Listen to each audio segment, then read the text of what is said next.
Mga master, nito pong araw ng Lunes, September 23, 2024 ay wala po tayong nakikita na lumabas na Special Allotment Release Order para po sa PBB 2022 o kaya ay anuman pong disbursement ng gobyerno galing po sa DBM.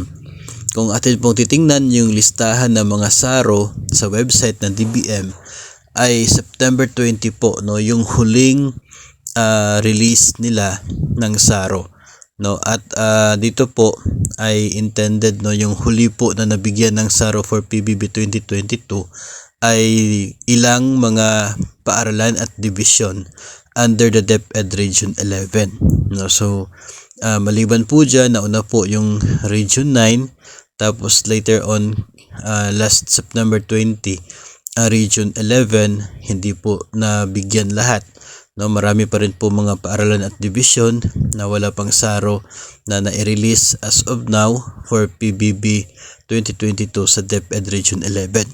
Marami pa rin po ang mga division offices din, rehiyon, na wala din pong SARO. And so far for today, lahat po, no, ay wala pong maswerte na mayroon pong good news para sa PBB 2022 nila.